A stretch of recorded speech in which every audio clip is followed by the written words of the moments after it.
ఎవరు చెప్పారు కానీ 50 మంది వైసీపీ కార్యకర్తలు వచ్చారు. నా కారును చుట్టుముట్టారు.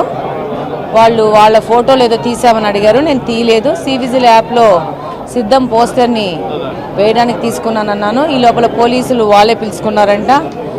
వాళ్ళు నా మీద కంప్లైంట్ ఇవ్వాలనుకున్నారు. డెఫినెట్గా ఇచ్చుకోమను, నోటీస్ ఇవ్వండి, వచ్చి కలుస్తాను అన్నారు. లేదు, మీరు పోలీస్ స్టేషన్కి రావాలన్నారు.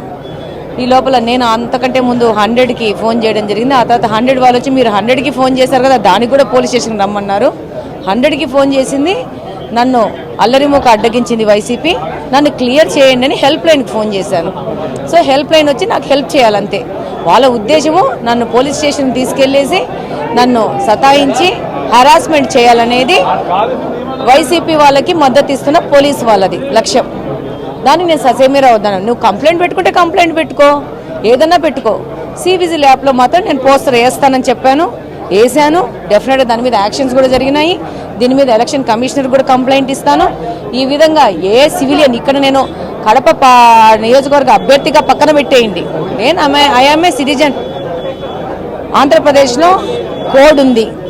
ఆ కోడ్ ప్రకారము సిద్ధం అనేది అంత నేషనల్ హైవేలో గన్నవరం మెయిన్ రోడ్లో ఉంటే ఎలక్షన్ కమిషన్ వాళ్ళు కానీ దానికి సంబంధించిన అధికారులు కానీ తీయలేదు అంటే వన్ సైడెడ్గా సపోర్ట్ ఉంది. నేను తీసి వేస్తాను. దాన్ని తీస్తారో లేదో మీ ఇష్టం.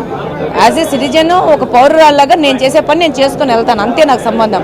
దానికి అధికారం వీళ్ళ చేతుల్లో ఉందని చెప్పి వాళ్ళకి సంబంధించిన కార్యకర్తలు గూండాల రూపం దాల్చి అటాక్ చేయబోతే ఏం భయపడతామా? అంత భయపడేది ఏం లేదు. ఇంకా ఎవరు భయపడరు.